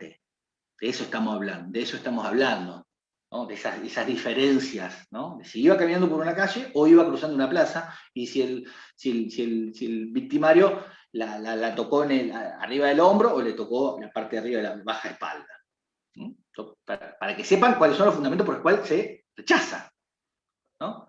Dice, el relato de la actora respecto al evento dañoso fue contradictorio y además no fue creído por sus compañeras de labor. Se reían de ellas, no creían lo sucedido. Esto refieren al juez que vota, ¿no? Y acá volvemos a lo que es el estereotipo de la mujer víctima mendaz, y también lo traemos del derecho penal, ¿no? La víctima que miente, ¿para qué? No se sabe, pero miente, se descree de la víctima. Y acá específicamente lo dicen, sus compañeros no creían lo que le había pasado, se reían de lo que le había pasado. Y para finalizar, dice, el hecho no tuvo el carácter abrumador que se pretende, ya que, no poniendo en duda la buena fe de la denunciante, no se sabe bien si tropezó con un borracho, con un mendigo, con un asaltante que quiso arrebatarle el auricular de música o con un acosador sexual. Así termina el voto del doctor Pose para, en definitiva, confirmar la sentencia de primera instancia y rechazar el resarcimiento por accidente in itinere. Y acá la minoría, el voto de la minoría dice, es importante resaltar que lo sufrido por la trabajadora fue un acto de violencia de género, que en el inciso G, artículo 6 de la ley 26.485, califica como violencia contra las mujeres en el espacio público. Corresponde revocar la sentencia de grado y reconocer la totalidad de la incapacidad otorgada por el perito psicólogo en la medida que existió relación causal entre la incapacidad psíquica y el acoso callejero sufrido por la trabajadora. Esto es la minoría, o sea, no se entusiasmen porque esto quedó en minoría, o sea, no, la trabajadora no tuvo ningún tipo de resarcimiento. Vamos a... y una cuestión importante respecto a una de las inconsistencias que había tenido la víctima, que era si no se sabía que iba por la calle, por una calle o por una plaza, en realidad eso no fue una inconsistencia, porque esa calle por la cual dice que transitaba era justamente a la altura de una determinada plaza. ¿Se entiende? O sea, decir que iba por calle Santa Fe, no sé, en Rosario, también se puede decir es que iba por Plaza San Martín, no sé, no sé el nombre de la plaza que está ahí al costado de la UNR, de la Facultad de Derecho, ¿no? Que está entre Santa Fe y Córdoba. Entonces yo decía, voy por calle Córdoba, y no me voy a decir, voy cruzando la plaza tal. Bueno, eso que se marcó como una inconsistencia para rechazar el pedido de resarcimiento, en realidad no fue tal. Y ahí la jueza dice, una de las obligaciones de los magistrados es conocer el territorio en el cual ejercen su jurisdicción. O sea, no se puede marcar como un error o como una inconsistencia algo que no lo es y que justamente refiere a una falta de conocimiento, ¿no? de la geografía o del mapa de la ciudad autónoma de Buenos Aires. Bueno, era un dato de color que quería mencionarlo. Bueno, vamos a reivindicarnos. Voto del doctor Raffaelli, mismo supuesto, una trabajadora que es agredida en una circunstancia in itinere, ¿no? Mientras la actora se dirigía desde su lugar de trabajo hacia su domicilio particular, fue abordada en la vía pública por un hombre que la amenazó con un arma de fuego, la golpeó y abusó sexualmente de ella. El hecho configura un acto de violencia de género calificado en el inciso G, artículo 6 de la 26485. Violencia contra la mujer en espacio público. Acá se les dio, se conoció responsable civilmente, tanto a la RT como al empleador. ¿Por qué? Por el trato que le dispensaron a la víctima luego del hecho, ¿no? Le dieron en alta, en forma sucesiva, no le dieron los tratamientos adecuados, y acá la particularidad que, bueno, la RT es la obligada, ¿no? Por contrato a tener este tipo de atención de la víctima, pero la empleadora era un sanatorio, una clínica de salud conocida. Entonces, doblemente, ¿no? Calificado por ART y por el tipo de empleador que era. Bueno, el tema era esto, que le hacían reincorporarse teniendo la actora un padecimiento por lo que había vivenciado. Entonces, por este destrato de la víctima, y acá habla el doctor Raffaelli de la revictimización, ¿no? Acá lo dice justamente el inciso K del artículo 3, ¿no? La no revictimización, consideró que tanto la ART como el empleador eran responsables civilmente. Estamos hablando de un accidente in itinere, ¿no? Que la responsabilidad civil está más que rechazada. Ya se sabe que no va responsabilidad civil en un accidente in itinere. Y acá lo dice específicamente, no es por el accidente in itinere, es por la consecuencia inmediata de no haber dado a la víctima, y entonces ahí es donde aplica la 26485, el trato que merecía, ¿no? Los cuidados que merecía. ¿Ah? Estamos hablando de una incapacidad del 30%. En este caso sí fue resarcida. Importantísimo fallo, importantísimo, por cómo lleva justamente la 26485 al plano laboral y aplica este inciso K, artículo 3, ¿no? La revictimización por un maltrato, si se quiere, por parte de la RT y la empleadora, luego de ser víctima de violencia. Como les decía, sigamos con el proceso, vamos al análisis normativo, ¿no? A la norma aplicar, y acá donde yo decía, esto es lo más fino, esto es lo que a lo mejor está más tapado, más difícil de desentrañar, ¿no? Analizar la aparente neutralidad de la norma a fin de determinar su alcance discriminatorio y evaluar el impacto diferenciado entre hombres y mujeres en su aplicación. Quien juzga debe tener presente el carácter aparentemente neutral de la ley, que puede esconder explícita o sutilmente estereotipos, mitos o prejuicios que interfieren con respecto a la dignidad humana. El fallo a analizar es Bruno Joana contra Naldo Lombardi. Esta era una trabajadora, trabajar jornada completa, ganaba 30.000 pesos, entra en licencia por maternidad, 3 meses, luego se sube una licencia por nacimiento con hijo con síndrome de Down, 6 meses más. Cuando regresa a prestar tareas, pide el cumplimiento de una jornada parcial, o sea, pasa a ganar la mitad, y luego de 4 o 5 meses es despedida. No fue por la cuestión discriminatoria, o sea, no fue un planteo por ahí. El planteo fue cómo se calculaba la indemnización por despido. ¿Cómo se calcula? Sobre la jornada parcial, que se pagó 14.000 pesos, 15.000 pesos, o sobre la asignación por maternidad. No, la asignación por maternidad no tiene carácter remunerativo. Entonces, no se puede considerar, dice el 245. Entonces, se calculó, Naldo Lombardi calculó, una casa de electrodoméstico conocida, calculó sobre los últimos rubros remunerativos que cobró, que fue justamente la media jornada. Y sobre eso le pagó la indemnización. La doctora Rodríguez Traversa, que fue la que votó, consideró que este conflicto estaba enmarcado, ¿no? En una cuestión, había una cuestión de género, ¿no? ¿Por qué? Porque estas circunstancias solamente la pueden padecer las mujeres. O sea, no hay forma que un hombre pase por estas circunstancias. Entonces, si se atenía a la letra fría de la ley, ¿qué correspondía? Lo que fue calcular de acuerdo a lo remunerativo, que fue cuando cumplió media jornada, ¿no? Entonces esto generaba una desprotección de la trabajadora, madre, ¿no? Al momento del despido. Entonces dice, una respuesta adecuada al conflicto litigioso, bajo el marco del derecho internacional de los derechos humanos, el derecho a la igualdad y a la no discriminación, la mirada transversal y judicial con perspectiva de género, impone una solución diferente a la interpretación gramatical y exegética planteada por la accionada. Es más, dejó entrever la doctora Rodríguez Traversa que acá había un tema de un ejercicio abusivo del derecho, de una posición dominante, ¿no? La utilización de una posición dominante, sobre todo referida a los conocimientos, ¿no? Por parte del empleado. Ahora lo dejó así, como picando, ¿no?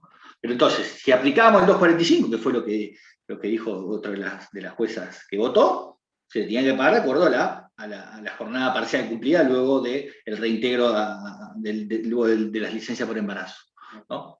Entonces, haciendo otra mirada, con perspectiva de género, con estos principios, se le pagó de acuerdo al 245 y tuvieron en consideración lo que cobró durante toda la relación, ¿no? Que era esa jornada completa. Y esto es, si se quiere, bueno, a lo mejor en las normativas ya se han suprimido del Código Penal, del Código Civil, un montón de normativa que tenía esta cuestión, ¿no? Este sesgo, ¿no? Que ubicaba a la mujer en un determinado lugar. Nuestra ley de control de trabajo todavía tiene muchísimas normas por modificar. Pero donde está la clave, creo que acá es importante justamente la capacitación, y es parte de nuestra incumbencia técnica, es descubrir las otras legislaciones, las otras normativas más, ¿no? más nuestras, más de ciudad, de municipio, de resoluciones, ¿no? Normativa inferior, si se quiere, ¿no? Pero reglamentos. Y este es el caso de la provincia, de la legislatura de la provincia de Neuquén, ¿no? Donde considero que una trabajadora no llegaba al 95% de asistencias requeridas para darle un ascenso. ¿Por qué? Porque había faltado. Bueno, el tema es que había faltado, ¿por qué? Porque estaba justamente al cuidado de su hija recién nacida en periodo de lactancia. Entonces tenía que justamente ausentarse para atender a su hija, y la única persona que tiene la capacidad para amamantar era su madre. Entonces, esta cuestión, dice, no había una cuestión de discriminación evidente, no, pero el entramado de cómo había estado estipulado y el no haber establecido esta excepción generó, ¿no? la imposibilidad de que esta trabajadora después logre un ascenso. Finalmente el ascenso se lo dieron, le dieron el retroactivo, pero justamente esto, ¿no? La cuestión esta del estudio de esta materia de género nos tiene que llevar hacia esos recovecos, ¿no? normativos, legislativos que debe haber en cada ciudad, ordenanza, resolución, ¿no? empresas del Estado, ¿no? legislatura, en este caso, otros poderes. ¿Para qué? Para ir desentrañando y encontrando todavía estos resabios, ¿no? Por supuesto, tratar de modificarlos. La denegatoria del ascenso con base en dichas circunstancias constituye una conducta discriminatoria indirecta, que puso a la gente en situación de desigualdad por razón de su género. Por último, este es el fallo de este año, ¿no? Por último, quiero hacer mención a un caso de la provincia de Córdoba, en el cual una mujer policía que estaba justamente en la guardia del edificio del edificio de tribunales del Poder Judicial, creo que era del Tribunal Laboral, es robada, violentada por por dos sujetos. El hecho tuvo una trascendencia mediática importante, o sea, fue un hecho conocido, fue llevado a la justicia penal, fueron condenados, creo que eran menores, ¿no? El tema es cuando se plantea el resarcimiento, ¿no? Se plantea el resarcimiento, el Superior Gobierno de la Provincia de Córdoba tiene un organismo que se autogestiona, y ¿qué hizo? La provincia negó el hecho, lo negó, como que no había existido. Previamente ya había una sentencia penal, había un paso por comisiones médicas, niega el hecho. Entonces, ¿qué le dice el juez? Creo que estaba por acá el doctor Chércoles, que es de Córdoba, quizás tenga algún otro dato para aportar, ¿no? Atento a que la provincia de Córdoba, mediante ley 10628, nosotros también tenemos nuestra ley de adhesión a la ley Micaela, adhirió a la ley Micaela, resulta ciertamente incomprensible que un caso como el de autos no hubiese existido una intervención activa de los funcionarios provinciales en aras no solo de interiorizar a sus representantes sobre los antecedentes del caso, sino también de dar una solución pronta al conflicto, que involucraba un hecho de violencia muy grave contra una mujer integrante de sus fuerzas policiales. ¿Por qué es importante este fallo? Porque por cómo le marca la cancha a la provincia el haberse adherido a la ley Micaela, ¿no? Entonces, puede quedar muy lindo, muy políticamente correcto, sí, pero esto tiene una incidencia mucho más profunda, que a eso es lo que debe apuntar, ¿no? Esta adhesión, este compromiso con los preceptos volcados en la ley Micaela. Entonces, más allá de la capacitación, más allá de las políticas, bueno, cuando vos tenés una gente que sufre un delito de esta naturaleza, tenés que resarcirla de manera rápida. No puedes presentarte en un tribunal y decir, desconozco, no sé de lo que me están hablando, ¿no? ¿Por qué? Porque esto sería ir en contra de uno de los tantos principios que tiene esta ley Micaela, ¿no? Que es la atención de la víctima, el resarcimiento, en este caso particular, que tiene el Estado respecto de uno de sus agentes. Entonces, esto es muy importante, ¿para qué? Para llevarlo a nuestra provincia, ¿no? Cuando la provincia se presenta y contesta cualquier cosa, más allá de la duplicidad de plazo, etc., bueno, atención, ustedes hoy en día tienen que tener otro tipo de atención, de acción, cuando se plantean estos casos respecto de una dependiente. Bien, por último la sentencia, ¿no? Las decisiones judiciales deberán considerar una estructura lógica que nivele las asimetrías del poder, que evite la revictimización de las partes, sin estereotipos ni prejuicios, sin manifestaciones de sexismo, con el uso de un lenguaje sencillo e inclusivo, que escuche la voz de las víctimas cuando proceda, cuando corresponde. Y por último, en estas sentencias, y esto también es algo que se viene repitiendo en muchas resoluciones, gracias, ¿no? a la instalación de este tema, de este debate, que habla de son las medidas, dictar medidas transformadoras de la realidad con mandatos preventivos, ¿no? Y esto encuentra respaldo normativo suficiente en los estándares fijados por la Corte Internacional de Derechos Humanos, ¿no? Sino que además tiene sustento en el derecho interno, en el Instituto del Mandato Preventivo. O sea, que esto y ahora con un ejemplo vamos a ver de qué estamos hablando. Dice, ello es elocuente a la luz de la función preventiva de la responsabilidad civil que impera en el régimen del Código Civil Comercial de la Nación, que habilita a los jueces, juezas y tribunales, incluso en forma oficiosa, a dictar mandatos de hacer o no hacer, tendientes a evitar que el daño evidenciado en el marco de un proceso judicial continúe o se profundice. ¿De qué me estoy refiriendo con esto? A las sentencias que mandan a capacitar en género, que mandan a capacitar sobre violencia en el marco de una relación laboral, aquellas sentencias que marcan a capacitarse en el trato con personas con discapacidad, ¿no? Hay fallos, y el último que salió, y esto es un comentario de la doctora Laura Soaje, que es camarista del trabajo en la ciudad de Concordia, que hace un fallo del Superior Tribunal de Justicia de Entre Ríos, en el cual había llegado a la Corte por la aplicación de una sanción a un empleado municipal, justamente por una cuestión de violencia, por una cuestión de procedimiento, no de falta de sumario, de derecho de defensa, etcétera, el funcionario queda absuelto, o sea, no se lo exonera. Pero que la Corte vio, y ya había sido marcado por una camarista de la Cámara de Gualeguaychú, que había existido una situación de violencia, más allá de que no se lo pudo culpabilizar, no se lo pudo exonerar a la gente, al victimario o al agresor. Pero entonces, reconocida esa situación de violencia, hay que actuar. Entonces justamente la Corte lo que convalidó fue eso.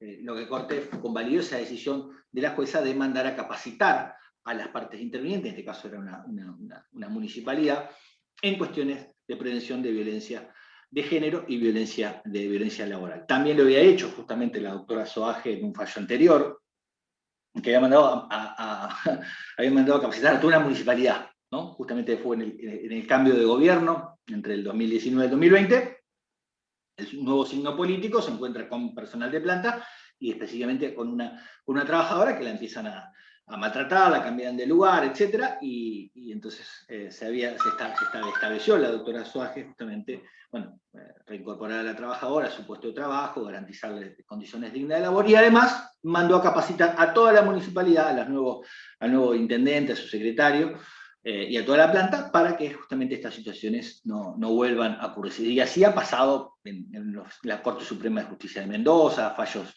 de Tucumán, del doctor Cutter, en un caso de personas también con discapacidad, ¿no? Que se había discriminado, una persona había tenido un accidente y había quedado en silla de ruedas, justamente se lo despide y obviamente se hace este mandato, ¿no? Accesorio, ¿no? para que la empresa se capacite, ¿no? En cuestiones de trato con personas con discapacidad. En Santa Fe hay una sentencia contra un gremio estatal, ¿no? por caso de una discriminación con una persona por su condición sexual, que fue despedida y maltratada. Entonces también hay una sentencia que justamente dice eso, manda a capacitar a estos dirigentes. Bueno, eso era todo lo que quería compartir con ustedes.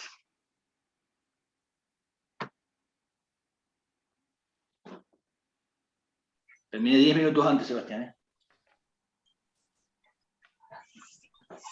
Bueno, excelente ambos, la verdad que es un placer escucharlo a los dos.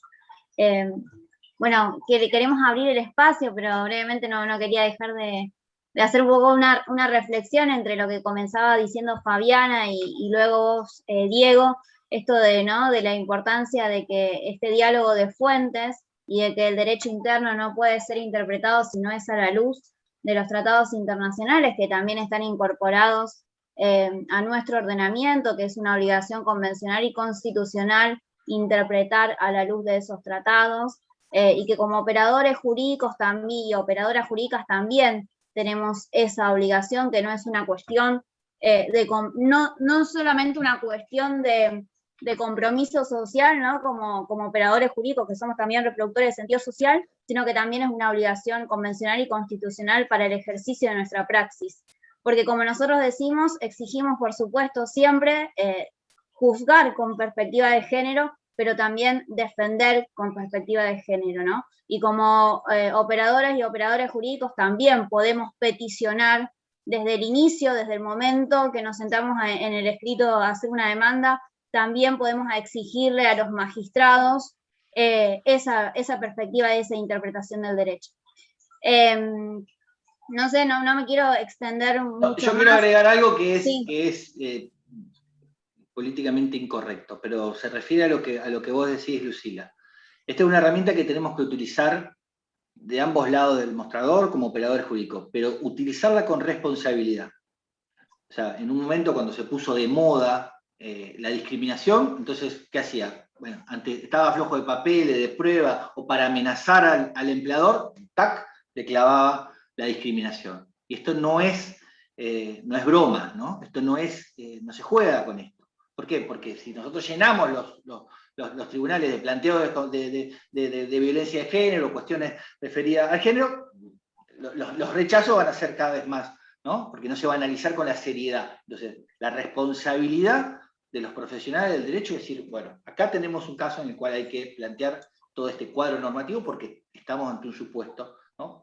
por ejemplo, de violencia de género, pero no usarlo como una herramienta más para ver si con esto lo asusto al juez, lo asusto al empleador, lo asusto, ¿no? Lo asusto al abogado que tengo del otro lado, porque se va a meter en una que la responsabilidad en este tema por parte de nosotros, de los que ejercemos, de los abogados, de las abogadas que ejercemos en la profesión, es crucial para no desvirtuar este tema tan sensible y tan importante.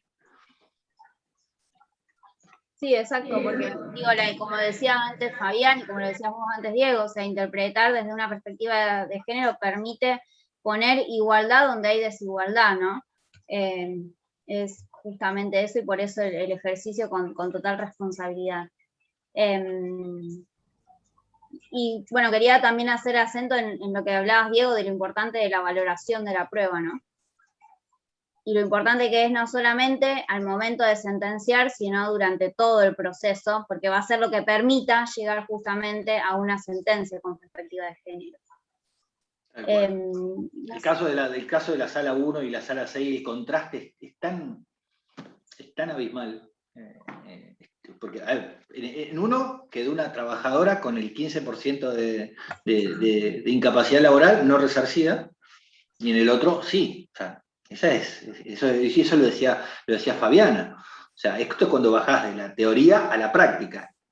¿Cuál es el resultado? Y encima una persona que hacer referencia a los problemas que había tenido familiar, del abandono del padre, la drogadicción, de que ese fallo de sala 1 es, no sé, no creo que llegue a la corte y que lo revoquen, pero no sé, tiene unas inconsistencias y tiene plasmado, y encima el remate que dice, no sabemos la trabajadora con quién se cruzó, si con un abusador, con un ladrón, o con un... Eso, o sea, todo está de más, pero ese párrafo final, o sea, hasta hubo cierto grado de alevosía con la víctima de decir, ¿para qué dijo eso? Rechazalo y listo. Pero eso de no sabemos la víctima, qué le pasó, qué se le ocurrió, me parece Diego. Sí, humillante, me parece. Sí, comparto totalmente. Me acordaba de esto el otro día yo en otra charla, decía, pareciera que cuando hablamos de una persona víctima de violencia, cuando hablamos de violencia de género, hay una tendencia a preguntar qué hizo la víctima, qué hizo, cómo estaba vestida, por dónde iba, por qué salió a esa hora. La verdad es que cuando analizamos un robo, difícilmente pregunten, ¿y usted por qué llevaba un celular en la cartera? ¿Y usted por qué llevaba una billetera? Son preguntas que no se le hacen a ninguna víctima de otro delito. En materia de violencia contra las mujeres y diversidades, sí. ¿No? Entonces ahí es donde yo digo, el enfoque tiene que estar centrado en la víctima, pero desde lo subjetivo, desde lo que sufrió la persona, como menciona hoy el convenio 190, pero no respecto de lo que hizo, ¿no? Y otra cosa que quería agregar, que pareciera que a veces cuando conversamos sobre estos temas, en algunos espacios hay como una tendencia a querer modificar todo, a querer leyes nuevas o más punitivistas. No creo que sea el caso acá, pero estamos hablando de revisar lo que tenemos. Obviamente hay mejoras que podemos implementar en materia de cuidados claramente, reforzar las violencias, ¿no? Porque pareciera que también dime dónde trabajas y te diré qué derechos tienes. En algunos lugares hay más derechos. Bueno, me estaba acordando que ustedes tienen la ley de violencia laboral en Santa Fe, que no sé en la práctica cómo resulta, pero yo la leí. Para el sector público. Muy buena, claro. Para el sector público. Pero bueno, en el espacio público hay obviamente muchas más provincias que tienen, pero también se trata de interpretar lo que tenemos a la luz, ¿no? De este prisma de análisis, y van a cambiar los resultados muy probablemente en muchos casos, ¿no? Sí, tal cual. Ahí quería hacer mención de también otra cuestión muy delicada que refiere el doctor Nahuel Espinillo. ¿Qué pasa cuando el acosador es un trabajador liso y llano? No hablamos ni de un gerente, ni de un dueño, ni de un personaje jerárquico, es un compañero de trabajo que tiene una conducta acosadora, abusiva respecto de una trabajadora mujer. Por eso, ahí, atención a nosotros como técnicos de no pasarnos de rosca. ¿Por qué? Porque no va pasando de rosca en cuanto a las medidas a tomar respecto de la protección de esa trabajadora. Eso va por un lado, la que sea protección, todo. Pero atención con el trabajador que está indicado como victimario como acosador, porque no deja de ser un trabajador. Entonces, suspensión preventiva, pago de sueldo, sumario previo, derecho de defensa, ¿entiende? O sea, una cosa no quita la otra, que sea un desubicado, un violento, un misógino, no significa que pierda la condición de trabajador. Atención, porque eso genera responsabilidad en la empresa, no sé si soy claro. O sea, protección de la víctima toda, pero el mínimo de derechos que tiene esa persona acusada, ¿no? Para que se defienda, para que siga cobrando su remuneración, ¿no? Porque hay una ley que lo protege. Con esto no estoy haciendo una defensa del victimario, al contrario, estoy haciendo una atención del rol del abogado que asesora o de la abogada que asesora. O sea, a la víctima, toda la protección, toda. Pero tampoco hay que colgarlo de la plaza pública al trabajador si todavía no se sabe qué fue lo que hizo, ¿no? O privarlo de la remuneración, o, no sé, someterlo a algún tipo de juicio público, ¿se entiende? O sea, atención que esa persona que está indicada como victimario es un trabajador que tiene un determinado marco normativo protectorio que no lo pierde porque esté acusado de esto, ¿no? Soy claro con lo que digo, es también un tema delicado porque no quiero quedar como que hay que protegerlo y que hay que desproteger a la víctima. No. A la víctima primero que antes que todo. Pero atención porque, y este es un caso, sé que el doctor Espinillo hace referencia justamente de un caso de un trabajador que también fue indicado, fue acusado de un acoso sexual y fue despedido sin ningún tipo de miramientos ni de análisis previo, sumario. Bueno, en primera instancia le dijeron que fue mal despedido. Se entiende, digo, una cuestión de equilibrio que hay que tratar de hacer, pero bueno, también por otro lado se entiende que tanto tiempo, por cuestiones de género, han habido tantas víctimas y han sido tan ignoradas, y lo vemos al día de hoy, por ejemplo, en este voto de Pose, que a la sazón es compañero de sala de Raffagueli, no sé, ahí estaría subrogando, no sé por qué le tocó votar en esa sala. Yo creo que son preferibles en algún caso los errores a veces de pecar por exceso en este tipo de cuestiones que por defecto, porque todavía estamos en un momento de avance. Cuando realmente ya se asiente la situación y veamos que hay un reconocimiento, ahí sí tendremos que ser un poquito más de sintonía fina para no cometer los excesos. Pero bueno, es una visión personal. Igual yo creo que van por planos diferentes, ¿eh? Yo creo que van por eso la aclaración. Primero toda la protección y de la víctima, ¿no? De quien denuncia. Pero, atención, no nos comamos la curva, no nos pasemos de rosca. ¿Por qué? Porque, a ver, a lo mejor terminamos teniendo un problema que se puede haber evitado, porque esto se evita con seguimiento de paso, y en eso Fabiana es una experta en cuanto al tratamiento de las violencias en las empresas. Entonces, cumplamos con esos protocolos, ¿no? De cómo hay que tratar a la persona indicada como el supuesto autor de la violencia. Porque, bueno, hace también al rango, al complejo de sus derechos. Y respecto al cambio de época, Sebastián, yo tengo que comentar una breve sentencia de la justicia correccional de la Ciudad de Buenos Aires, que no la puse porque por falta de tiempo. Detalla cuáles eran las conductas de un personal jerárquico respecto de una trabajadora. Denuncia en el foro penal, ¿no? Bueno, que se acercaba y le daba besos cerca de la boca, que le decía que era muy linda, que le decía que el novio la tenía que cuidar porque era muy linda. Todas cuestiones que que yo las leo por el trabajo que hago de jurisprudencia hace 18 años, las leía como casos de supuestos de acoso, de despido del trabajador acosador. Bueno, todas esas conductas descriptas hoy dieron lugar a una sentencia penal, contravencional, de este trabajador jerárquico que tenía esta conducta de acoso respecto de una trabajadora. Entonces, ese es el cambio, ¿no? Esa es, con la ley hasta las últimas consecuencias. Y estas conductas que hace 10 años eran permitidas, eran toleradas, ¿no? O nadie se animaba a denunciarlas, bueno, hoy fueron llevadas a una justicia contravencional de la Ciudad Autónoma de Buenos Aires y tiene una condena en su contra. Perfecto. Sí, agrego esto último que tiene que ver con lo que veníamos diciendo, digo, o al menos desde mi postura, que creo que la compartimos acá, digo, analizar el derecho desde una perspectiva de género no vino a cercenar derechos, vino a ampliar derechos. y por lo tanto en esto que decíamos, ¿no? De por ahí el acusado o el demandado, o bueno, Claro. no se trata justamente de llevar a cabo un proceso, un indebido proceso, sino de realmente tener un abordaje con perspectiva de género y poner, digamos, resguardar estas relaciones asimétricas, pero de ninguna manera vienen a restringir derechos, sino por el contrario. Excelente lo que decís, Lucila, es así, es así. Antes que se nos termine el tiempo, siempre hago esto, no sé si está bien o está mal. En cierta parte está bien y en cierta parte está mal, porque está bien que los pongo en apuro, entonces me tienen que decir que sí, y está mal porque los pongo en apuro. Les quería pedir si pueden después compartir el material tan interesante, tanto tu PowerPoint, Diego, como los fallos que vos creas más interesantes en materia de derecho de trabajo, como también, no me acuerdo cómo se llamaba este sistema, Fabiana. El Prezi, se los puedo dejar ya acá, sí, Lo que está creo online. que vi, así que después si querés pasar y lo compartimos en los grupos. Sí. Me encantó la definición tuya de feminismo, la voy a adoptar porque me parece sumamente sencilla, pero muy contundente. Que reúne esas dos características, son geniales, la de Mafía, con estas tres cuestiones.